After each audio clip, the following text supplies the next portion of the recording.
When it comes to Halloween, you can inevitably count on three things. Me to bite into some treat with a razor blade lodged inside, Andrew to wear the same cat ears every year in lieu of buying a real costume, runs around saying, "Look at me, pew pew pew, I'm Andrew Garfield," and WCW to produce a pay-per-view that's more horrifying than Saw, shoddier than Plan 9 from Outer Space, and less potable than Linda Blair's Exorcist vomit. Halloween Havoc is much like Children of the Corn in that most of them are crap, and that one good one isn't that great. I was given a choice between watching the absolute worst of all the Havocs or biting into 20 different apples with razors stuffed inside. Sadly, the orchard's closed for some reason, and so Adam said I had to watch the worst Halloween Havoc. I told him we could just shove the razors into other bits of produce, or I could just bite into them without the food.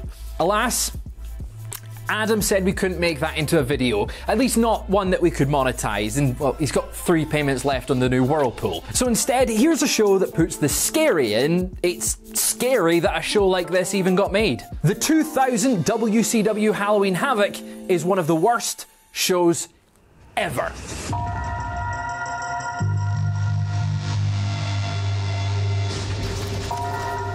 The review which you are about to see is an account of the tragedy which befell a group of cultaholic employees, in particular Fraser Porter and his diligent editor, What's-His-Face. It is all the more tragic that they were underpaid. But had they made as much as Tom Campbell, they could have not expected, nor would they have wished to see, as much of the hideous or horribly booked as they were to see that day. For them, a tedious Thursday at the office became a nightmare. The events of that day were to lead to the discovery of one of the most soul-sucking pay-per-views in the annals of American history, the 2000 Halloween Havoc. We originally had an entire parody of the Texas Chainsaw Massacre planned out that would have been elaborate beyond even our lofty standards here at Cultaholic. But as we marveled over the finished blueprint, we all had the collective realization that this pay-per-view, well, it isn't worthy of a Herculean effort. Besides, none of us quite know how a chainsaw works. I guess you kind of pull the cord and it's or something along those lines. But we were all raised on computers and Pokemon, so manual labor isn't exactly anybody's strong suit here at Cultaholic. I mean, do you know how embarrassing it is for calling for outside help when the coffee machine gets clogged? Mechanically disinclined as we may certainly be, I'd still bet we could all book a better show than this anti-masterpiece here, WCW's last ever Halloween Havoc. How bad is it? Well, quick little spoiler alert. It's an 11-match show in which Dave Meltzer's star ratings for the final 9 bouts add up to a quarter of a star. We're talking more negative stars than a Bizarro World Galaxy, more duds than Uwe Boll's filmography, more wasted film than your family's home movie collection, more cluelessness than an empty board game shop, and, well, other tired and laboured metaphors. Point being, this show sucked. And it's no wonder. WCW Creative was in a major state of flux at the time, as Vince Russo was on the outs with the company. Now, this would actually be a good thing, since even ChatGPT with a brain tumour could book a more coherent wrestling program than him. However, these were chaotic times for WCW, a sentence that would be true for any year between 1988 and 2001. In Russo's wake, a group of other creative staffers, said to reportedly include Terry Taylor, Ed Ferreira and Bill Banks, trying to carry on with Russo's vision for Havoc. Imagine trying to assemble IKEA furniture with instructions written a combination of Sanskrit and dumbass. That is probably what this was like. These were no doubt dark times for a WCW being suctioned towards an open grave, a promotion so rapidly becoming a candidate for a Dia de los Muertos commemoration before everyone's very eyes. But all was not lost. Despite actively tunneling beneath rock bottom, they still boasted a pretty impressive roster. Case in point, the world title match between champion Booker T and challenger Scott Steiner. Before they became WWE's publicist and an unintentional mathematician respectively, these were two of WCW's most credible remaining stars. Booker's main event breakthrough in 2000 made a lot of fans happy, while the boastful, muscle-bound Steiner has a star quality all his own. No issues with this match. Really, there shouldn't be any issues between a match between Sting and Jeff Jarrett either. Both men would go on to have notable career revivals in AEW as respected legends, though the booking of 2000 WCW is, shall we say, far less reverential. Also, this is Jeff Jarrett, as he was still using an in-house Kid Rock knockoff, which I guess the covering artist would be like Lad Pebble or something along those lines. From there, we start to teeter down the slope a bit. For instance, we have Goldberg in a handicap match versus Chronic, aka Bomb Crush, aka 3 Mile Hawaiian Island, aka the law firm of Bryan and Bryan, aka the APA on Wish. And this is no ordinary handicap match. You see, if Goldberg loses, he has to leave WCW. Just think about that for a second. If you lose, you have to leave 2000 WCW. That's like if you fail to knock the milk bottles over at the fun fair, you'd win $10 million. You'd aim everywhere but the bottles. While he's probably winning, it's fair to say that Goldberg being involved in this match is probably the low point of the prior year for him. Probably.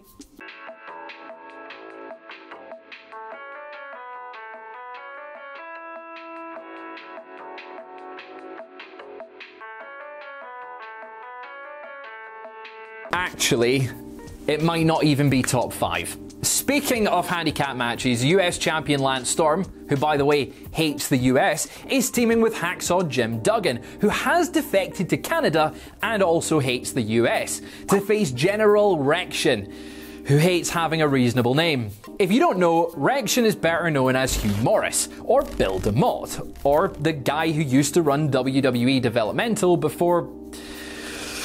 well, you're probably best to Google it. General Rection was his handle at this point, and he was the general of the Misfits in Action stable, Hugh Jack. Misfits in action. His character's full name was Hugh G. Rection, which is the sort of name you write on the hotel check-in book when you and your buddies are pissed drunk at 3 in the morning. And I should know. The local Premier Inn has never had a finer customer than Willie B. Hardigan. Always makes his own bed and everything. There's a couple other secondary title matches, including a 3-way for the tag belts. The champs are a pair of impressive-looking young specimens, a not-quite-evolutionary Mark Jindrak and the sinister-looking Sean O'Haire. Challengers include Filthy Animals Rey Mysterio Jr., sans the mask, and Billy Kidman, as well as the Boogie Knights, consisting of Alex Wright and Disco Inferno, who presently goes by Disco with a Q, a reference to Cisco, which really dates this show. There's also a hardcore title match in which champion Reno, who looks like if Ryback played the Kingpin's bodyguard in a Jet Li movie, faces Sergeant AWOL, which is, by the way, The Wall, also known as the only wrestler Hulk Hogan can somehow recognize from 9 miles away. I have nothing else to add to this match aside from it being the most WCW 2000 match I could think of. Wait, no. That honour actually goes to a kickboxing match between Ernest the Cat Miller and above average Mike Sanders, with WCW's commissionership on the line. Scratch that. The most WCW 2000 match ever might be the one where David Flair faces Buff Bagwell in a First Blood DNA match, as part of Flair's mission to prove that Bagwell is the father of the love child being carried by Flair's girlfriend, Stacy Keibler. Adam, are you sure you wouldn't rather me just gig myself into oblivion? Look, Mox does it every week. Mike Awesome and Vampiro looks promising until I remember that Awesome is in his That 70s Guy phase and Vampiro is firmly in the smoke and mirrors on autopilot phase of his career. There's also a mixed tag pitting Konnan and ex-Nitro girl Tygress against Shane Douglas and Torrie Wilson. And in what will be an impromptu non-mixed tag or an unblended tag, a neat tag a partitioned off tag, with Shawn, Stasiak and Chuck Palumbo facing Chavo Guerrero Jr. and Lash LaRue. Or better known as Lieutenant Loco and Corporal Cajun. You know, I guess it could be worse. At least nobody thought to call Chavo Shorty G or something like that. And that, dear viewers, is the entire card for what turned out to be the final WCW Halloween Havoc. I've recently just watched it and I'm presently living in fear of that girl crawling out of my TV and killing me. So there's that. Hold on a second. Hello? 7 days. It's not funny, Jack. No, I'm saying if you give me 7 days, I could have booked a better show than this one. I mean, Mike Sanders kickboxing. That's terrible. That makes more sense. That makes way more sense. Anyway, this putrid ball of candy corn drew less than 5,800 paid to the MGM Grand in Las Vegas, a city where people will willfully waste their money on losing propositions. Not a good sign. Now, admittedly, the show gets off to a decent start. The three-way tag title bout is perfectly fine. Wright, Mysterio and Kidman carry the proceedings, while the still green champions pull off some nifty moves. And Disco is fine, I guess. Seriously, when Disco's not selling his grift to angry loners, he's a perfectly cromulent wrestler. I know contemporary feelings towards him are negative, but in ring, Disco is extremely competent and reliable. Anyway, the opener is actually a good enough match on the merits of fun spots and minimal BS, and O'Hare and Jindrak retain. No notes, totally fine. Not as good, but still passable, is the hardcore title match, in which Reno and AWOL break every table within a 10-mile radius before Reno wins with his roll of the dice, which I genuinely believe is one of the first known variations of the move we know today as the Crossroads. That's who Cody should have called out for a hug at the end of WrestleMania 40. After 2 whole matches, let's take a quick look at Dave Meltzer ratings. And the tag 3-way has 3.5 and Reno versus AWOL has 2. I want you to just make a note of these particular scores. Just remember them. Next is Loco and Cajun versus the former meat and almost stepfather of Austin and Colton. Stasiak and Palumbo spend the whole match having dissension, which would have been fine if it wasn't dragged out over a 9-minute throwaway bout. It's like one of those clickbait videos with 4,000 words of filler text before you reach the shocking truth the headline promised. Except the truth isn't so shocking, and only about 13 people were dumb enough to click the video, if this show's buy rate is any indication. Loco and Cajun win a mostly heatless 9-minute match to keep the show moving. And given what's ahead, I kinda wish Chavo had been loco enough to cut the pay-per-view feed out of sheer spite. The follow-up is the mixed tag in which Torrie Wilson dresses as Wonder Woman, and nothing else of note happens. Oh wait, no, I do tell a lie. There's a great moment in the middle where everybody stands there waiting for their cue, and the whole match just completely falls apart from there. Not that it was motoring towards brilliance before then though. Konnan pins the franchise to end a match that doesn't hold up at all today. And I imagine it didn't hold up that well back then either. Next up is the Total Non-Stop Action match, or DNA match for shorthand, between Bagwell and Flair. If the concept wasn't already too laughable for even the Jerry Springer show, it's made worse by Flair's inept and flimsy offense being laughed off by a completely checked out Buff. Talk about the resistible force meeting the uninteresting object. The two managed to stink the joint out in under 6 elapsed minutes, and Buff wins after busting poor David open with a chair. Guess it's on to plan B for David, waiting for Buff to throw away a plastic fork in catering and then having that tested for matching DNA. Oh wait, Lex Luger runs in, celebrates with Buff, turns on him, and busts him open, allowing David to steal some of Buff's DNA anyway. Yep, I remember that episode of CSI where Grissom cracked the perp's head against a cumbersome object, allowing Stokes to gather all the incriminating blood he needed. Hey, it's all part of the procedure. And as per our procedure, we update Daddy Dave's scoreboard, and I hate that I've called him Daddy Dave. Tag 3-way 3.5, Reno versus AWOL 2, the unmixed tag 0.25, a mixed tag, a dud, and Buff versus Flair -1. This show is literally getting worse by the match. And at this rate, we're about 20 minutes away from Brian Alvarez screaming -5 stars into the abyss, or screaming stop it into his phone at the end of Halloween 3, in which case, I'm with him. Anyway, Season of the Wretch continues on with the kickboxing fiasco in which Miller pummels Sanders.